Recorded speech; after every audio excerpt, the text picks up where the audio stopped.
سبحانك لا علم لنا إلا ما علمتنا إنك أنت العليم الحكيم. بسم الله الرحمن الرحيم.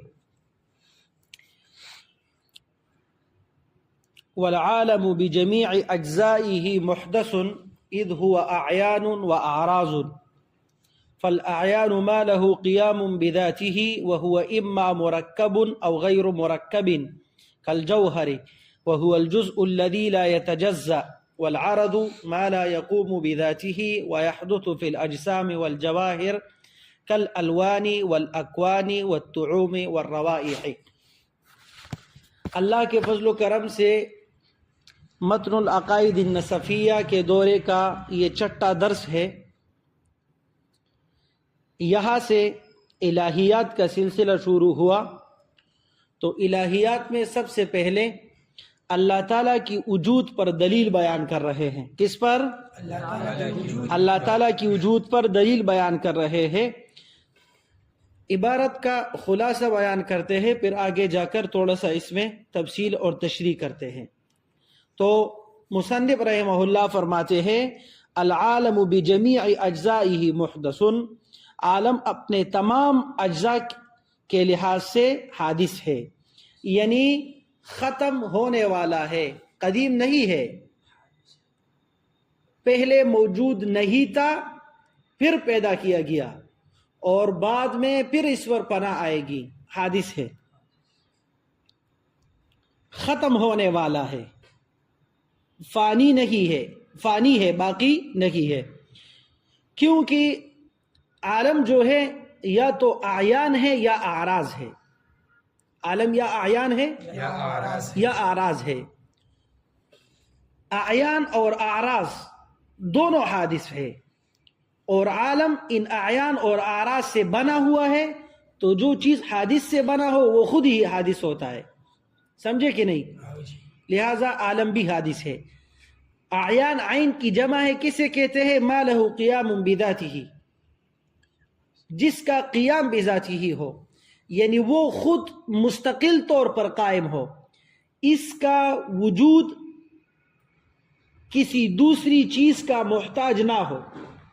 اس کا وجود کسی دوسری چیز کا، جیسے ہم ہو گئے، شجر ہو گیا، حجر ہو گیا، یہ سارے چیزیں خود بخود قائم ہیں. اس کا وجود کسی دوسرے چیز کے محتاج نہیں ہے. اس کو کہتے ہیں ما لہ قیام بذاتہ. اس کے مقابل میں عرض آتا ہے. عرض کہتے ہیں ما لا یقوم بذاتہ، جو خود قائم نہ ہو، دوسرے کے ساتھ قائم ہو. سمجھے کہ نہیں؟ جیسے یہ فیض الحسن بیٹا ہے، اس کا چادر ہے کالا. سمجھے کہ نہیں؟ تو اس چادر کا رنگ ہے کالا. تو یہ جو کالا رنگ ہے چادر کا، تو یہ رنگ چادر کا محتاج ہے. چادر کے بغیر یہ رنگ موجود نہیں ہو سکتا. سمجھے کہ نہیں؟ آپ اس طرح نہیں کر سکتے کہ فیض الحسن کے چادر سے اس کالے رنگ کو اٹھاؤ اور چادر کو الگ کرو. مثال کے طور پر یہ کتاب ہے تو یہ قائم بذاتی ہی ہے. سمجھے کہ نہیں؟ سمجھے؟ تو اس کتاب سے میں موبائل اٹھاتا ہوں، موبائل یہاں رکھتا ہوں، کتاب یہاں رکھتا ہوں. کتاب کا اپنا مستقل وجود ہے اور موبائل کا اپنا مستقل وجود ہے. لیکن یہ جو اس کے اوپر رنگ ہے تو اس رنگ کا مستقل وجود نہیں ہے، وہ اس کتاب اور اس محل کا محتاج ہے.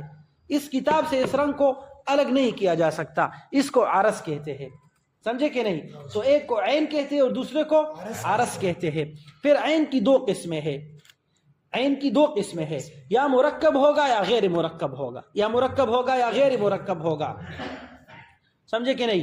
مرکب وہ ہے جو مختلف اجزاء سے، جو مختلف اجزاء لا یتجزا، ایسے جزوں سے مرکب کیا گیا ہو، بنایا گیا ہو جو اجزاء لا تتجزا ہو، یعنی جس میں اور تقسیم ممکن نہ ہو. سمجھے کہ نہیں؟ ایسے اجزاء سے کوئی چیز بن گیا، اسے مرکب کہتے ہیں. اور غیر مرکب اسے کہتے ہیں کہ جو اجزاء لا یتجزا ہو، یعنی ایسا جز ہو کہ آگے اس میں مزید تقسیم نہیں ہو سکتا. اس کو جوہر بھی کہتے ہیں، جوہر فرد. اس کو کیا بھی کہتے ہیں؟ جوہر فرد. جز لا یتجزا بھی کہتے ہیں اور جوہر فرد بھی کہتے ہیں. جزء لا یتجزا یعنی ایسا جز لا یتجزا جو مزید تقسیم قبول نہ کرے. تو عین کی دو قسمیں ہیں، مرکب یعنی جسم مرکب ہے، اور غیر مرکب یعنی جز لا یتجزا جوہر فرد. سمجھے کہ نہیں؟ عرض جو ہے عرض یہ اجسام اور جواہر میں پیدا ہوتا ہے. عرض کس میں پیدا ہوتا ہے؟ اجسام میں اور جواہر میں. عرض کا اپنا وجود نہیں ہے، وہ یا تو کسی جسم کا محتاج ہوگا، مرکب کو جسم کہتے ہیں، سمجھے، یا کسی جز لا یتجزا کا محتاج ہوگا، جوہر کا، سمجھے. جیسے الوان، اکوان، طعوم اور روائح. الوان رنگوں کو کہتے ہیں، سمجھے کہ نہیں؟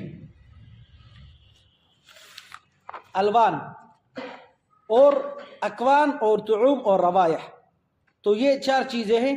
سب کا میں انشاءاللہ تفصیلات میں آپ حضرات کے سامنے اس کا تھوڑا سا تفصیل رکھتا ہوں. اچھا، تو عرض کا اپنا وجود نہیں ہے، وہ کسی دوسرے چیز کا محتاج ہے. کسی دوسرے چیز کا کیا ہے؟ محتاج ہے. یہ سمجھ شریف میں آیا؟ اچھا، تو الوان جو ہے، الوان لون کا جمع ہے. کس کا؟ لون کا جمع ہے. رنگ جو ہے جیسے سیاہی، سفیدی وغیرہ، سمجھے. اکوان ایک کون کا جمع ہے، جیسے ذائقہ، بو، مزہ. ہر چیز کا اپنا اپنا ذائقہ ہوتا ہے، اپنا اپنا بو ہوتا ہے، سمجھے کہ نہیں؟ اس کو اکوان کہتے ہیں.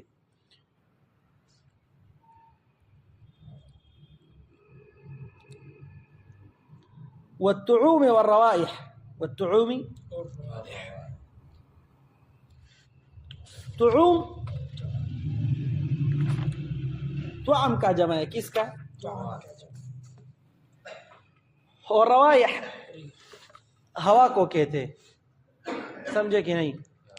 اچھا، عفواً یہ میں تھوڑا سا سبقت لسانی ہوا. اکوان اور طعوم میں، تو طعوم اس مزے اور بو وغیرہ کو کہتے، سمجھے. جو طعم کھانے کو کہتے، تو کھانے کے ساتھ مشابہت رکھتا ہو، مزہ، سمجھے کہ نہیں؟ کسی چیز کا کڑوا ہونا، کسی چیز کا میٹھا ہونا، کسی چیز کا پھیکا ہونا، اس طرح چیزوں کو. اور اکوان کون سے ہے، سمجھے. جیسے کسی چیز کا مثال کے طور پر اندر ہونا، باہر ہونا، متصل ہونا، منفصل ہونا، یہ چیزیں اکوان ہیں. تو یہ چیزیں جو ہے یہ حوادث کی اقسام ہیں، لہذا اللہ تعالیٰ پر ان چیزوں کا اطلاق نہیں کیا جا سکتا. یہ سمجھ شریف میں آیا؟ اچھا، تو یہاں پر ابھی میں تھوڑا سا تفصیل آپ حضرات کے سامنے رکھنا چاہتا ہوں. وہ یہ ہے کہ مصنف علامہ نصفی رحمہ اللہ یہاں پر الہیات میں شروع کر رہے ہیں. تو الہیات میں سب سے پہلا ہے جس پر ایمان ضروری ہے، اصل الایمان جسے کہا جا سکتا ہے، وہ ایمان ہے اللہ تعالیٰ پر رکھنا. ایمان اللہ تعالیٰ پر رکھنا، سمجھے کہ نہیں؟ اللہ پر ایمان رکھنا یہ بہت ضروری ہے. تو اللہ تعالیٰ پر ایمان رکھنا یہ ہے اس بات اللہ تعالیٰ کی وجود کا. جب ایک انسان اللہ تعالیٰ کی وجود کا اقرار کرتا ہو تب جا کے اس پر ایمان رکھے گا. تو اس لیے سب سے پہلے بات جو علامہ نے لایا اپنی اس متن میں، تو وہ وجود اللہ کا لایا، اثبات وجودہ تعالی. اللہ تعالیٰ کی وجود پر ہم دلیل پکڑیں گے دلیل عقلی سے. کس سے؟ دلیل عقلی سے. کیونکہ اگر ہم دلیل نقلی سے دلیل پکڑے، مطلب قرآن کریم سے دلیل اٹھائے، تو اس میں دور لازم آئے گا. کیونکہ ہم کہتے ہیں کہ قرآن سچا کلام ہے. کیوں سچا کلام ہے؟ اس لیے کہ اللہ کا کلام ہے، اور اللہ تعالیٰ کی وجود آپ خود قرآن سے ثابت کر رہے ہیں. تو جو کوئی بندہ اللہ تعالیٰ نہیں مانتا تو وہ اس کا کلام کیسے مانے گا؟ لہذا سب سے پہلے عقلی دلیل سے ہم وجود اللہ تعالیٰ کی وجود پر دلیل قائم کریں گے، تب جا کے ہم نقلی دلائل سے تائید حاصل کریں گے. سمجھ شریف میں آیا؟ اچھا، تو اللہ تعالیٰ کے وجود، اثبات وجود اللہ، یہ انسانوں پر سب سے پہلے واجب ہے کہ وہ اللہ تعالیٰ کے وجود کا دلیل سمجھے اور سمجھ لے. سمجھے کہ نہیں؟ اول واجب علی المکلف کیا ہے، یعنی سب سے پہلے ایک مکلف انسان پر کیا واجب ہے؟ تو سب سے پہلے ایک مکلف انسان پر یہ واجب ہے کہ وہ اللہ تعالیٰ کی معرفت حاصل کرے، اللہ تعالیٰ کی معرفت حاصل کرے۔ اچھا، آگے جا کر اللہ تعالیٰ کی معرفت حاصل کرنا یہ عقلی ہے یا شرعی ہے؟ عقلی ہے یا سمجھے کہ نہیں؟ یعنی عقلی کا معنی یہ ہے کہ اگر ہم یہ کہیں کہ اللہ تعالیٰ کی معرفت عقلی ہے تو اس کا معنی یہ ہوگا کہ اگر اللہ تعالیٰ نے کسی رسول کو نہیں بھیجا تب بھی انسان کو عقل دیا ہے تو عقل کے ذریعے سے اللہ تعالیٰ کی معرفت حاصل کرنا انسان کے لیے ضروری ہے، یہ عقلی کا معنی ہے۔ اور شرعی کا معنی یہ ہے کہ اگر اللہ تعالیٰ نے کسی پیغمبر کو نہیں بھیجا ہو، اگر کوئی بھی پیغمبر دنیا میں تشریف نہ لاتا، کسی کو دعوت نہیں پہنچی، تو اس پر اللہ تعالیٰ کی معرفت ضروری نہیں ہے، سمجھے؟ تو اب ہم کہتے ہیں کہ اللہ تعالیٰ کی معرفت عقلی ہے یا شرعی ہے؟ عقلی ہے یا شرعی ہے؟ تو اشاعرہ اور بعض ماتریدیہ کہتے ہیں کہ شرعی ہے۔ شرعی کا معنی میں نے آپ کو بتایا، اس کا مطلب یہ ہے کہ اگر کسی کو شریعت نہیں پہنچا اور انہیں اللہ تعالیٰ کی معرفت کا علم نہ ہو تو اشاعرہ اور بعض ماتریدیہ کے نزدیک وہ گناہگار نہیں ہے، کیونکہ اس کو شریعت نہیں پہنچا، تبلیغ نہیں پہنچا۔ جب انہیں تبلیغ نہیں پہنچا تو وہ گناہگار نہیں ہے، سمجھے؟ جمہور ماتریدیہ کہتے ہیں کہ عقلی ہے، اور یہی وجہ ہے کہ امام ابو حنیفہ رحمہ اللہ فرماتے ہیں کہ اگر کسی کو تبلیغ نہیں پہنچا، وہ نہ کسی نبی نے انہیں تبلیغ پہنچایا، نہ نبی کا کوئی نائب ان کے ہاں پہنچا، بالکل کسی نے اسے دعوت نہیں دیا، تب بھی ان پر اللہ تعالیٰ کی وجود کا معرفت ضروری ہے۔ امام صاحب فرماتے ہیں دعوت نہیں پہنچا تب بھی اگر اس نے اللہ تعالیٰ کو نہیں پہچانا گناہگار رہے گا، کیونکہ اللہ تعالیٰ نے انہیں عقل دیا ہے اور عقل کے ذریعے سے وہ اللہ تعالیٰ کی معرفت اور پہچان حاصل کر سکتا ہے، لہذا تب بھی وہ گناہگار رہے گا۔ تو جمہور ماتریدیہ کی یہ رائے ہے۔ سند شریف میں آیا؟ اچھا، ابھی ہم نے کہا العالم بجمیع اجزائہ، یعنی عالم کے جتنے بھی اجزاء ہیں، آسمان ہے، زمین ہے، سورج ہے، جو بھی اس کائنات میں ہے، جو بھی ہے، اس کا مادہ ہے، اس کا اصل ہے، جو بھی ہے، سب کے سب حادث ہے۔ سب کے سب کیا ہے؟ حادث ہے، سب کے سب حادث ہے، کوئی چیز اس میں سے قدیم نہیں ہے، کوئی چیز اس میں سے قدیم نہیں، یعنی مخرج من العدم الى الوجود، عدم سے وجود کی طرف آئے ہیں، پہلے موجود نہیں تھے بعد میں موجود کیے گئے، پہلے موجود نہیں تھے بعد میں موجود کیے گئے، سب کے سب کیا ہے؟ حادث ہے۔ والعالم بجمیع اجزائہ محدث، اس پر کیا دلیل ہے؟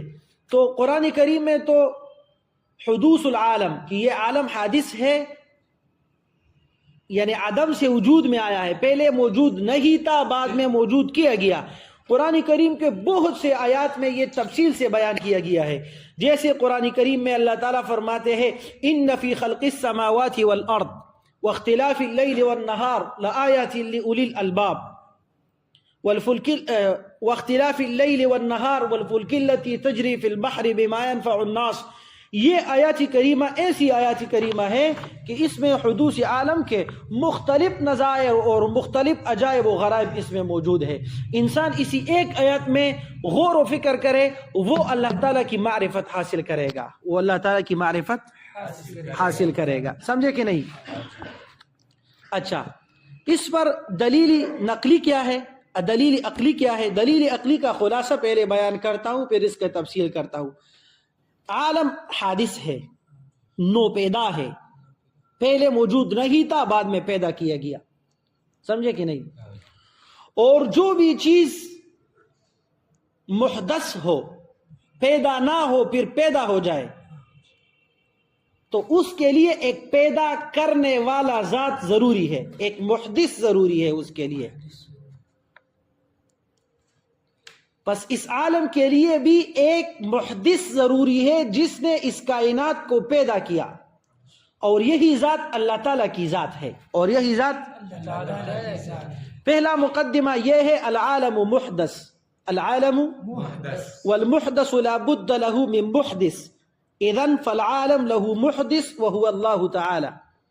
پہلا مقدمہ یہ ہے کہ العالم محدث، عالم حادث ہے. عالم کیوں حادث ہے؟ اس پر کیا دلیل ہے؟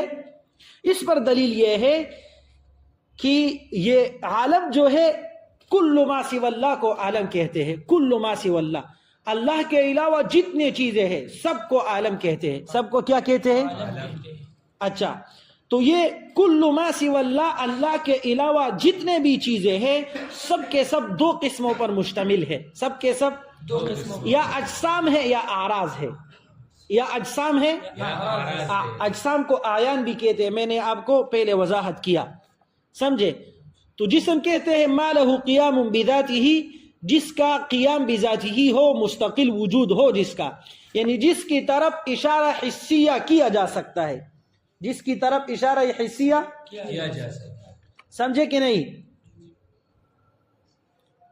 کیونکہ متکلمین نے جوہر اور جسم سے یہ بھی تعبیر کیا ہے کہ حادث متحیز بالذات، حادث اور حادث متحیز بالذات وہی ہے جس کی طرف آپ اشارہ کر سکتے ہیں. مثال کے طور پر میں اس دروازے کو اشارہ کر سکتا ہوں، یہ دروازہ، پنکھے کو کر سکتا ہوں، یہ پنکھا. تو یہ سب کے سب اجسام ہے. کیا ہے؟ اجسام ہے، جیسے انسان، حیوان، شجر، حجر وغیرہ ذالک. تو عالم میں یا اجسام ہے یا اعراض ہے. کیا ہے؟ اور عرض کسے کہتے ہیں؟ میں نے آپ کو بتایا ما لا يقوم بنفسه، جس کا قیام بنفسه نہ ہو. جیسے حرکت کوئی متحرک کرے گا، حرکت کا اپنا وجود، سمجھے کہ نہیں؟ حرکت، میں حرکت کرتا ہوں، میں ایک متحرک ہوں، سمجھے کہ نہیں؟ اس طرح سکون، سمجھے کہ نہیں؟ تو ساکن کوئی جسم ہی ساکن ہوگا.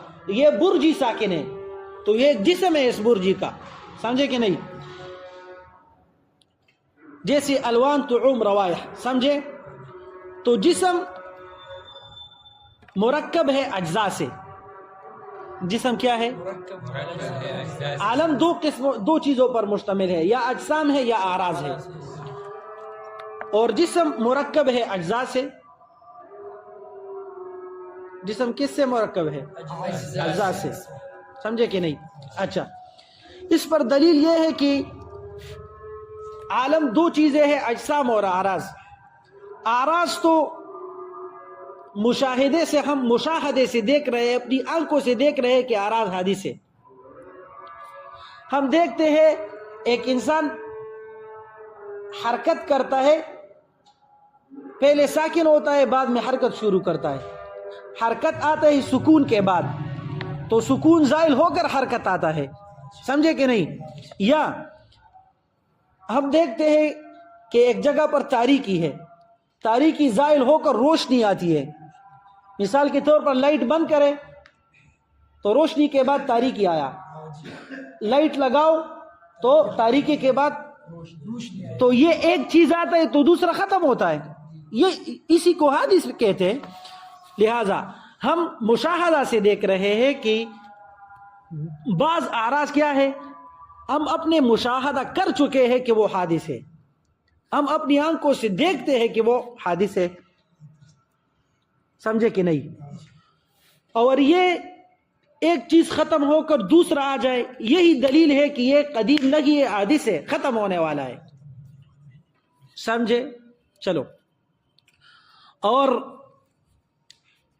جو اعیان ہے، اعیان یعنی اجسام جو ہے، یہ اجسام ان حوادث سے خالی نہیں ہو سکتے.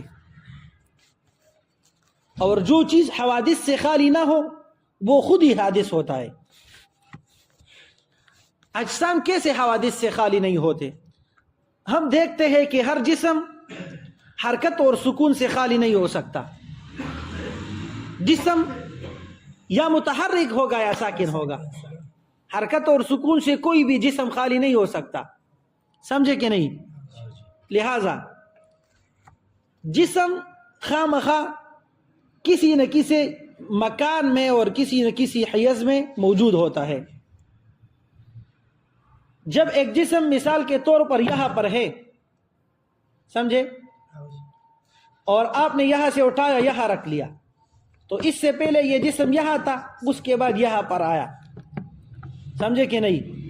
تو ایک مکان سے جا کر دوسرے مکان میں آیا. لہذا ہر جسم کسی نہ کسی حیز میں ہوتا ہے. جب وہ مسبوق ہو، یعنی اس سے پہلے کوئی اور جہت بھی ہو، فَإِنْ كَانَ مَسْبُوقًا بِكَوْنٍ آخر فِي ذَلِكَ الْحِيَّزْ فَهُوَ سَاكِنٌ. پہلے سے ایک مکان پر ہو، ایک جگہ پر رکھا ہو تو یہ ساکن ہے. اگر مسبوق بکون آخر نہ ہو، بس یہ چیز متحرک ہے، یعنی پہلے یہاں پر تھا پھر یہاں پر آیا تو متحرک ہو گیا، اور اگر پہلے سے ایک ہی جگہ پر ہے تو ساکن ہو گیا. آسان بات ہے. لہذا کوئی بھی جسم حرکت اور سکون سے خالی نہیں ہو سکتا، اور جو چیز حرکت اور سکون سے خالی نہیں ہو سکتا، حادث سے متصف ہو، وہ بھی حادث ہوتا ہے. کیونکہ اگر ہم یہ کہیں کہ یہ چیز جو حرکت اور سکون سے خالی نہیں ہو سکتا متصف بالحادث ہے، اس کو ہم قدیم مان لے، اگر اس کو ہم قدیم مان لیں تو ازل میں ثبوت الحادث آئے گا. یعنی اس کا معنی یہ ہوگا قدیم جو ہمیشہ سے ہے، تو اس کا معنی یہ ہوگا کہ یہ حادث چیز ہمیشہ سے ہے، تو پھر یہ حادث نہیں رہا، قدیم رہا. اور قدیم اور حادث میں منافات ہے، تضاد ہے. لہذا ہم یہ نہیں کہہ سکتے کہ جو چیز متصف بالحادث ہو وہ قدیم ہے، وہ قدیم نہیں ہو سکتا، منافات لازم آ رہا ہے. سمجھے کہ نہیں؟ یہ دلیل ہو گیا حدوث العالم پر. حدوث العالم پر کیا ہو گیا؟ دلیل ہو گیا.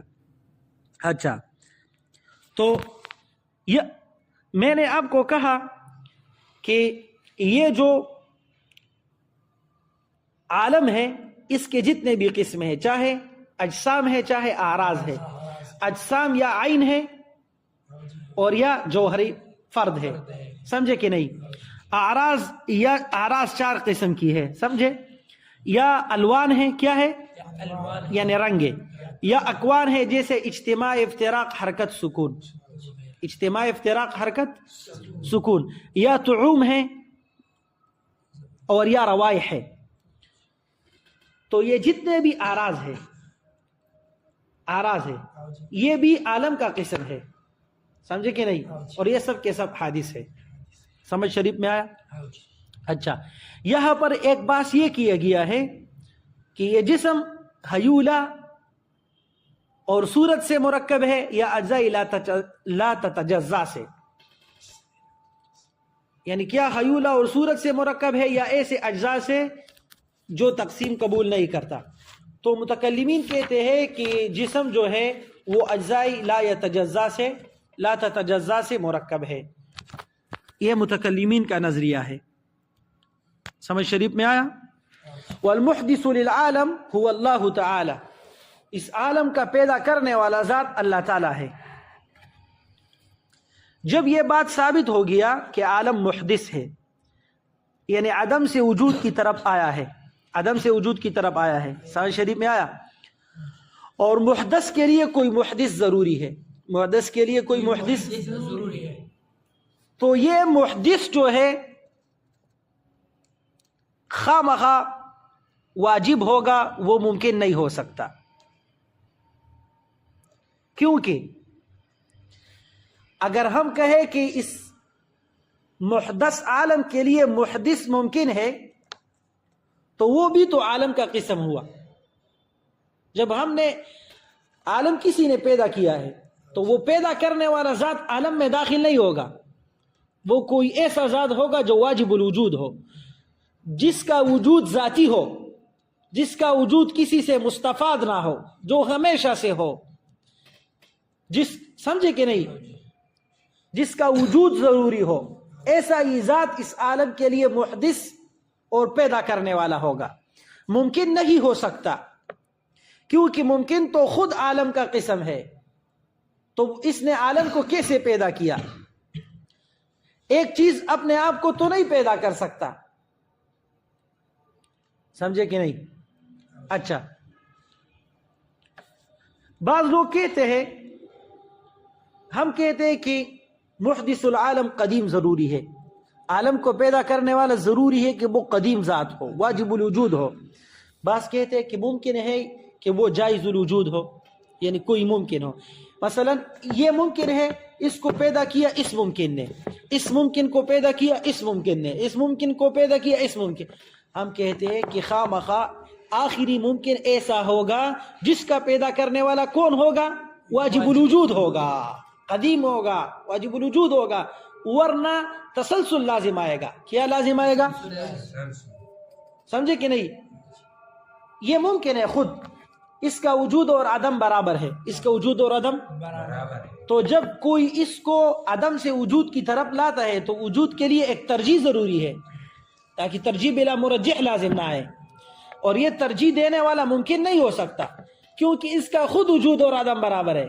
وہ خواہ مخواہ ایک ایسے سلسلے پر رکے گا جو واجب الوجود اور قدیم ہوگا، سمجھے کہ نہیں؟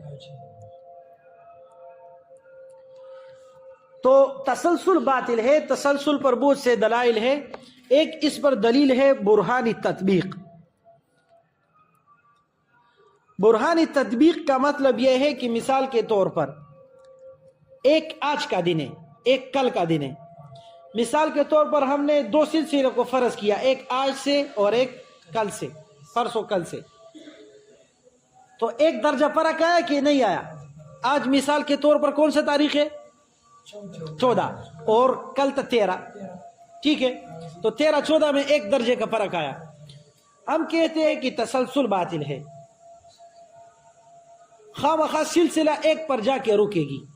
اگر تسلسل باطل نہیں تو ہم دو سلسلوں کو فرض کرتے ہیں، ایک 13 سے ایک 12 سے، دونوں کو چلاتے ہیں زمانہ ماضی میں چلاتے ہیں، آخر تک چلے جاتے ہیں، تو یا تو سلسلہ رکے گی، اس جو دو خطوں کا سلسلہ ہم نے شروع کیا، یا یہاں جا کر رکے گی یا نہیں رکے گی، سمجھے؟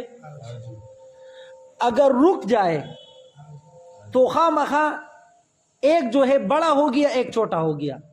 ایک سلسلہ ہم نے فرض کیا تھا، تو ایک خط دوسرے خط سے ایک درجہ بڑا ہے، تو یہ متناہی درجے میں بڑا ہے، تو دونوں ہی متناہی ہے، دونوں کا ایک حد معلوم ہو گیا۔ اگر سلسلہ چلتا رہے نہ رکے تو یہ دونوں برابر نہیں ہے، اور اس کا برابر ہونا لازم آ رہا ہے، اور اس کا برابر ہونا، سمجھے کہ نہیں؟ تو خواہ مخواہ تسلسل باطل ہے۔ اچھا، الواحد القدیم، یہاں سے سلسلہ شروع ہوا صفات سلبیہ کی۔ کس کی؟ صفات سلبیہ کی۔ صفات سلبیہ وہ صفات جس کے مفہوم میں سلب ہو، نفی ہو، جس کے مفہوم میں، تو اللہ تعالیٰ کی صفات سلبیہ تو بہت ہے، یعنی جو بھی چیز اللہ تعالیٰ کی ذات کا لائق نہ ہو اس کو ہم نفی کرتے ہیں، سلب کرتے ہیں، لیکن بڑے بڑے جو اصولی صفات سلبیہ ہے وہ 5 ہے۔ وہ کتنے ہیں؟ 5۔ نمبر 1 وحدانیت ہے۔ کیا؟ وحدانیت، یعنی اللہ تعالیٰ واحد ہے، یکتا ہے، اس کا کوئی شریک نہیں، نہ ذات میں، نہ افعال میں، نہ صفات میں۔ دوسرا ہے قدم، یعنی اللہ تعالیٰ قدیم ہے، لازم یعنی واجب الوجود ہے، ہمیشہ سے ہے۔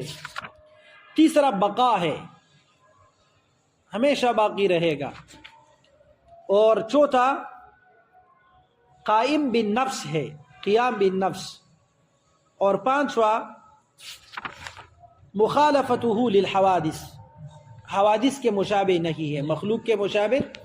تو یہ 5 اصولی صفات سلبیہ ہے، جس میں سے پہلا ہے واحد۔ جس میں سے پہلا کیا ہے؟ واحد۔ تو پہلا صفت ہے واحد، تو لازم ہے کہ اللہ سبحانہ و تعالی واحد ہو، اس کا کوئی شریک نہ ہو الوہیت میں. وَإِلَٰهُكُمْ إِلَٰهٌ وَاحِدٌ لَا إِلَٰهَ إِلَّا هُوَ الرَّحْمَٰنُ الرَّحِيمُ. قُلْ هُوَ اللَّهُ أَحَدٌ وغیرہ ذالک آیات بہت کثیر ہے. وحدانیت پر دلیل کیا ہے؟ اللہ تعالیٰ کی وحدانیت پر دلیل کیا ہے؟ اس پر دلیل برہان توارد اور تمانع ہے، جس کی طرف اس آیات کریمہ میں اشارہ کیا گیا ہے. لو کان فیہما آلہۃ الا اللہ لفسدتا. اس کا تقریر یہ ہے، اگر آلہہ دو ہو جائے تو عالم میں کوئی بھی چیز پیدا نہیں ہوگا، اور یہ باطل ہے کیونکہ عالم میں بہت سی چیزیں موجود ہے، مشاہد ہے. تو تعدد الوہیت کا بھی باطل ہے. تو جب تعدد باطل ہے تو وحدانیت ثابت ہے. تفصیل یہ ہے کہ اگر فرض کرے ہم کہیں کہ دو خدا ہے تو یا دونوں کا اتفاق آئے گا یا اختلاف آئے گا. اتفاق کی صورت میں ایک چیز ہے، یا تو ایک چیز دونوں نے پیدا کیا ہوگا،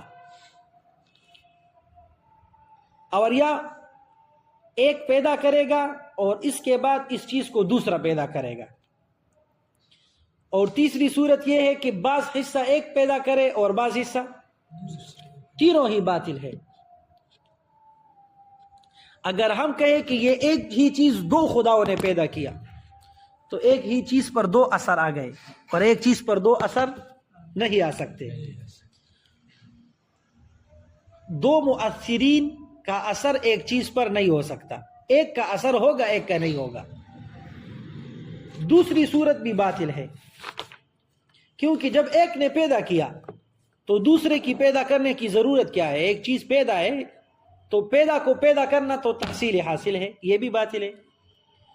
تیسری صورت بھی باطل ہے کہ جب ایک نے پیدا کیا تو دوسرا پیدا نہیں کر سکتا. اور چوتھی صورت بھی باطل ہے کہ مثال کے طور پر بعض ایک پیدا کرے اور بعض دوسرا پیدا کرے.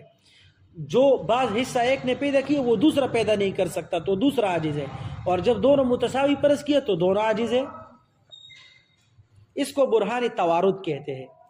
اگر دونوں کا اختلاف آ جائے تب برہان تمانع کہتے ہیں. اس کا طریقہ یہ ہے، مثال کے طور پر ایک نے یہ ارادہ کیا کہ میں زید کا حرکت پیدا کرتا ہوں، دوسرے نے یہ ارادہ کیا کہ میں زید کا حرکت پیدا نہیں کرتا. تو یا تو دونوں کا مراد پورا ہوگا، یا دونوں ایک کا پورا ہوگا ایک کا نہیں، یا دونوں کا نہیں پورا ہوگا. تین صورتیں ہیں.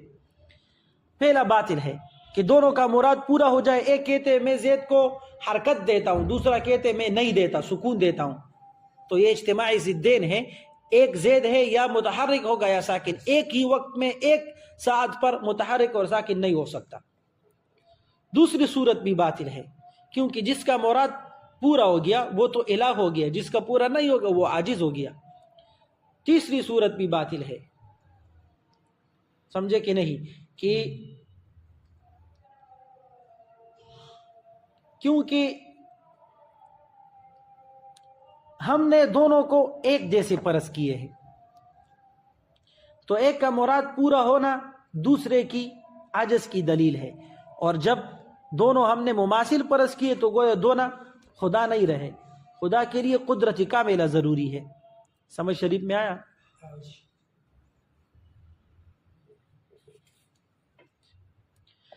اس کو برہان تمانع کہتے ہیں. لہذا الواحد کا معنی یہ ہے کہ اللہ تعالیٰ کی ذات اور صفات اور افعال سب میں اللہ تعالیٰ یکتا ہے. اللہ تعالیٰ کی ذات میں ترکیب نہیں، اللہ تعالیٰ کی ذات میں تعدد نہیں، اللہ تعالیٰ کی صفات میں تعدد نہیں، اور اللہ تعالیٰ کے ساتھ کوئی مشابہ نہیں، اور اللہ تعالیٰ کے افعال جیسا افعال کسی مخلوق کا نہیں. البتہ کم میں متصل فی الافعال منفی نہیں، اللہ تعالیٰ کے افعال متعدد ہو سکتے ہیں. الواحد القدیم، القدیم یہ دوسرا صفت ہے، یعنی لیس مسبوقا بالعدم. ایسا نہیں ہے کہ پہلے موجود نہیں تھا بعد میں موجود ہوا نہیں، ہمیشہ سے اللہ تعالیٰ موجود ہے. هو الاول والآخر والظاہر والباطن کان اللہ ولم یکن شیء غیرہ. اللہ موجود تھے، اس کے ساتھ کوئی چیز موجود نہیں تھا. کان اللہ قبل کل شیء، کان اللہ ولم یکن شیء قبلہ. تو یہ معنی ہو گیا قدیم کا. اور تیسرا صفت ہے بقا، یعنی ہمیشہ ان یکون باقیا، یجب ان یکون باقیا، ہمیشہ ہوگا. کل من علیہا فان ویبقى وجہ ربک ذو الجلال والاکرام.